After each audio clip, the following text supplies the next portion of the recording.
Hello everyone, this is Nahas Mahmoud Shams and today video is very interesting because আমরা অনেক সময় অনেক রকম সিনেমেটিক ভিডিও দেখেন, যেমন আমার স্ক্রিনে যেরকম ভিডিওগুলো দেখছেন এগুলো এই ধরনের কন্টেন্টগুলো অনেকে দেখেন, বাট এগুলো আপনারা এডিট করতে পারেন না। আপনারা অনেকের কাছে এগুলো টাকা দিয়ে এডিট করার চেষ্টা করেন, বাট আজকে আমি আপনাদের দেখাবো কিভাবে এইগুলো একদম আপনার নিজের হাতে থাকা মোবাইল ফোন দিয়ে এডিট করবেন। তাহলে চলুন আমার মোবাইল স্ক্রিনে। প্রথমে আমরা চলে আসবো আমাদের মোবাইল স্ক্রিনে, তারপর ক্যাপকাট অ্যাপটি ওপেন করব। ওপেন করার পর নিউ ভিডিওতে ক্লিক করব।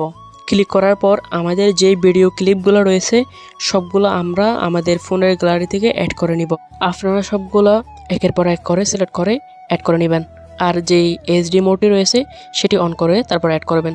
আমি আমার যেই ক্লিপগুলো প্রয়োজন সবগুলো অ্যাড করে নিয়েছি। অ্যাড করার পর আপনাদের সামনে এরকম একটি ইন্টারফেস শো করবে।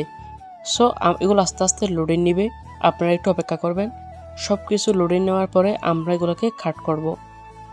তো দেখুন আপনাদের যতটুকু প্রয়োজন অতটুকু নেবেন, আরগুলো আপনারা কাট করে ডিলিট করে দিবেন। আমি সবগুলো আমার যতটুকু প্রয়োজন ততটুকু কাট করে নিচ্ছি। আপনাদেরও আপনাদের ভিডিও ক্লিপগুলো যতটুকু প্রয়োজন ততটুকু রেখে বাকিগুলো কাট করে কেটে দিবেন। আমাদের কাট করা এখন শেষ, এবার হলো আমাদের ফিল্টার লাগানো।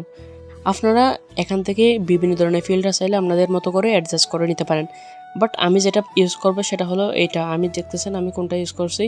আপনারা এই ফিল্টারটা দিবেন, কারণ এই ফিল্টারটা ইউজ করলে আপনাদের ব্যাকগ্রাউন্ডটা ব্লার হবে, তখন সাবজেক্টটা ক্লিয়ার করে দেখা যাবে। এবার আমাদের পালা একটি ইফেক্ট লাগানো। এই ইফেক্টটা দেখেন আপনারা এভাবে এই নামটি চার্জ করলে পেয়ে যাবেন। এই ইফেক্টটা একদম প্রথমে যেটা আছে সেটা আপনারা সিলেক্ট করে দিবেন। দেওয়ার পর ভালোভাবে এটিকে অ্যাডজাস্ট করে নেবেন আপনার ভিডিও ক্লিপের সাথে। আমি এটাকে আমার ভিডিও ক্লিপের সাথে অ্যাডজাস্ট করে নিচ্ছি, আপনিও ভালোভাবে অ্যাডজাস্ট করে নেবেন। এবার আমরা এখানে একটি ইফেক্ট লাগাই দিয়েছি। আমাদের এখন প্রথম ক্লিপ এডিট করা শেষ, এবার হলো দ্বিতীয় ক্লিপ এডিট করার। আমরা দ্বিতীয় ক্লিপটি প্রথমে স্পিড যে অপশনটি রয়েছে সেটির মধ্যে গিয়ে আমরা এখানে স্লো মোশন দেওয়ার জন্য ভালোভাবে এটিকে অ্যাডজাস্ট করে নেব। আপনিও অ্যাডজাস্ট করে নেবেন। তারপর আমরা এখানে একটি কিফ্রেম ইউজ করব, কারণ কিফ্রেম যত ভালোভাবে ইউজ করতে পারবেন অত ভিডিও কোয়ালিটির বেটার লাগবে। দেখেন আমরা এখানে কিফ্রেম ইউজ করা শেষ, এবার আমাদের পরের ক্লিপে যাওয়ার পালা। তারপর আমরা প্রত্যেকটা ক্লিপের মাঝখানে এক একটি ইফেক্ট লাগিয়ে দেব। দেখেন আমি কিভাবে ইফেক্টগুলো লাগাচ্ছি, আপনিও চাইলে আপনার পছন্দ মতো ইফেক্ট দিতে পারেন। তাও আবার আমি যেগুলো দিচ্ছি এগুলো দিলে সব থেকে বেটার হবে। আমাদের ইফেক্ট লাগানো শেষ, এবার হলো আমাদের দ্বিতীয় ক্লিপ যেটা রয়েছে সেটার মধ্যেও আমরা কিফ্রেম ইউজ করব। দেখেন আমি কিভাবে কিফ্রেমটি ইউজ করতেছি, আপনিও ঠিক আমার মতো করে কিফ্রেম ইউজ করবেন। এবার আমরা প্রত্যেকটা ক্লিপ থেকে ডুপ্লিকেট করে নিচ্ছি, কারণ আমরা ছোট ছোট একটি একটি ক্লিপ নেব প্রত্যেকটা ক্লিপ থেকে। দেখেন আমি কিভাবে ক্লিপগুলো ডুপ্লিকেট করে কাট করতেছি। আপনারা ঠিক আমার মতো করে একটি ক্লিপ থেকে ডুপ্লিকেট করবেন, তারপর ছোট্ট একটি 2 সেকেন্ডের ক্লিপ নেবেন। এই ক্লিপগুলো আমরা সবগুলা একত্রিত করব। দেখেন আমি কিভাবে করতেছি, ঠিক এমনভাবে তারপর টেনে টেনে সবগুলো এক জায়গায় নিয়ে আসবেন। আমাদের প্রত্যেকটা ক্লিপ একত্রিত করা শেষ। এখন আমাদের প্রায় এডিট শেষ, শুধু কালার গ্রেডিং আর ইফেক্ট লাগানো। আমাদের প্রায় ইফেক্ট লাগানো শেষ। এবার আমরা কিভাবে এটাকে অ্যাডজাস্ট এবং ফিল্টার লাগিয়ে ঠিক এরকম কালার করি। দেখেন আমি এখানে কি কি ফিল্টার অ্যাড করছি। দেখেন প্রথমে এই ফিল্টারটা অ্যাড করছি, তারপর এই ফিল্টারটা অ্যাড করছি, দ্বিতীয়ত অ্যাডজাস্ট আমি কি কি করছি দেখেন।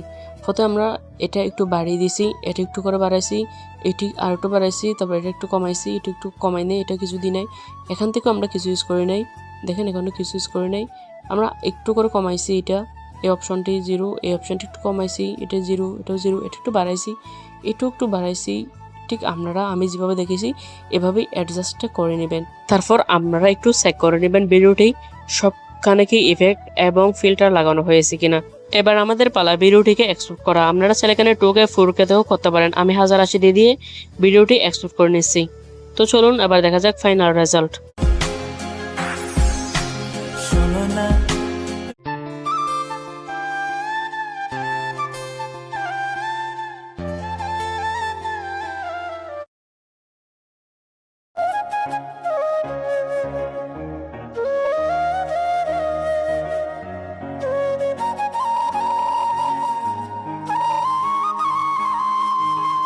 যদি ভিডিওটি দেখে কিছু হলে শিখতে পারছেন মনে হয়, তাহলে আমাদের চ্যানেলটি সাবস্ক্রাইব করে লাইক শেয়ার কমেন্ট করে যাবেন। ধন্যবাদ সবাইকে, আল্লাহ হাফেজ। সবাই পাশে থাকবেন এনএমএস অফিসিয়াল ব্লগের সাথে।